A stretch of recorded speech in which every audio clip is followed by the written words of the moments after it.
Hello there and welcome to Chesterfield.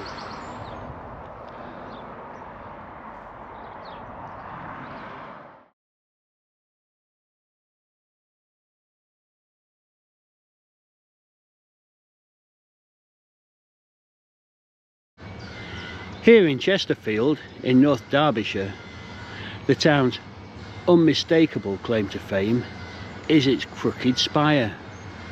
Now just look at that, what a feature. Not find another one like that anywhere in Britain. But if Chesterfield didn't have its crooked spire, what might it be famous for?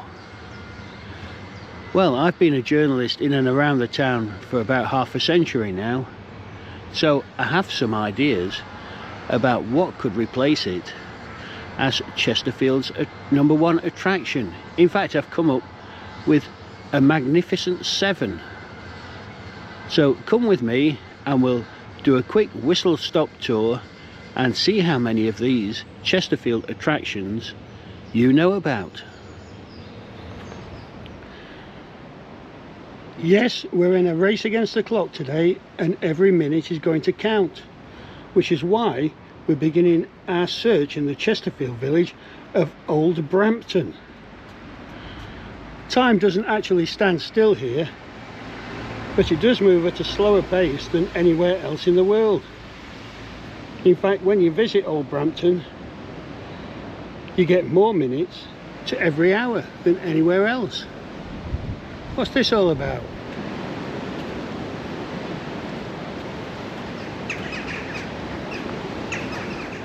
This clock face on the church dates back to 1887 and celebrates Queen Victoria's Golden Jubilee.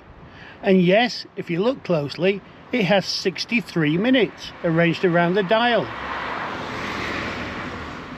It is believed that the painter had previously visited one of the villagers' hostelries, but I like to think he was being paid by the minute.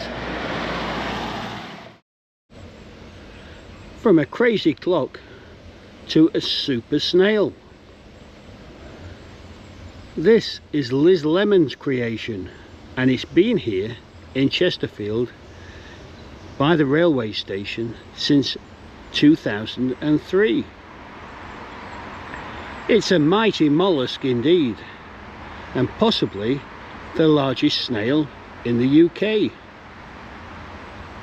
It's 15 meters tall. Liz said it was inspired by local fossils. It's made of stainless steel and it's designed to light up at night.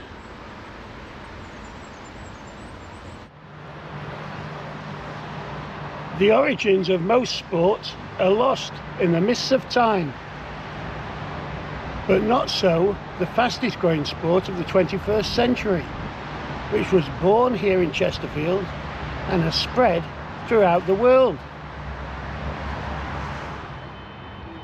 Here we are, look, the birthplace of walking football. And in 2010, John Crute, Chief Executive of Chesterfield Football Club, and his colleagues from the club's community trust drew up the first rules of walking football and staged the first contests. Since then, not only has the sport spread far and wide, it's also spawned many other walking sports.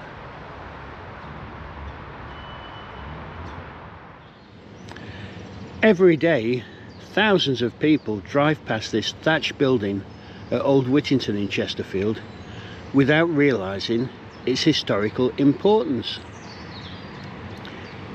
In 1688, 3 local noblemen, the Earl of Devonshire, the Earl of Danby and Mr. John Darcy, met in disguise as a hunting party to begin planning their part in the overthrow of the Catholic King James II. But it started to rain heavily, so they went packing and sought shelter in the Cock and Pie Knot Ale House, now known as Revolution House. The Glorious Revolution in England deposed the king and replaced him with his Protestant daughter, Mary II, and her Dutch husband William III of Orange, and the plot began right here in Chesterfield. Our present King Charles III, then the Prince of Wales, visited Revolution House in 1988. Chesterfield has an extensive collection of black and white buildings, pubs, shops, a hotel, a theatre, restaurants and more. You'll find about 45 in the town centre alone. Most of them are around 100 years old. Many of them are timber framed or half timbered. Possibly the most famous black and white building in town is Ye Royal Oak, a grade 2-star listed building found in the Shambles in the town centre. It's the oldest pub in Chesterfield, and reputedly there's been an inn here since the 12th century, and this town centre building dates back to the 16th century. Alongside the black and white, it has a plaque explaining that it served as an inn for the Knights Templar. What could possibly be lurking behind this high wall in the centre of Chesterfield, right next to the bus station? Well, would you believe it's one of the oldest surviving sporting arenas in the country. Now, when Drake famously played bowls at Plymouth Hoe at the time of the Armada in 1588, there'd been a bowling club here in Chesterfield for 300 years at that time. Chesterfield Bowling Club possibly dates way back to 1294.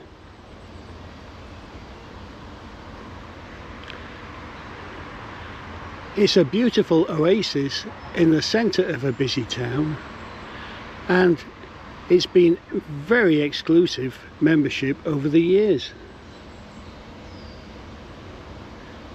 And once again in Chesterfield, many people pass by each day oblivious to the place's history and importance in the world of sport.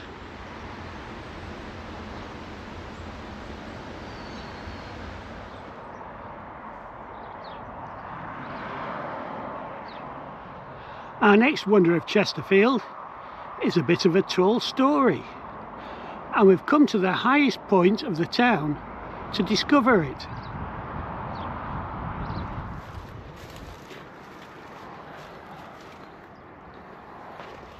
This place is called Stonehenge, or Stanage as locals know it, and it's the most unlikely spot to find a relic from an industrial age.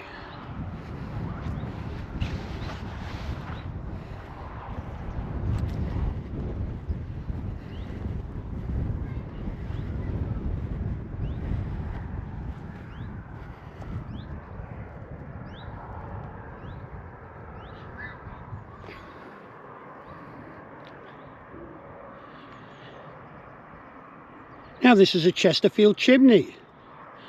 Not any old chimney, but the oldest freestanding industrial chimney in Britain. It was originally built in 1770 to service a small lead smelting furnace. Strangely, the lead wasn't mined here. It was mined down the hill in the town of Matlock. But they thought, we need some drafts to smelt this lead, and there's no draftier spot in Chesterfield or North Derbyshire than here at Stanage.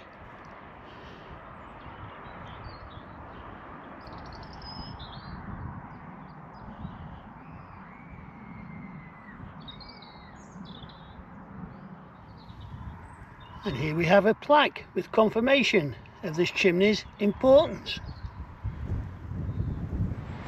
Well, I hope you've enjoyed our whistle-stop tour of Chesterfield, and I'm sure by now you'll agree that even without the crooked spire, the town has many claims to fame.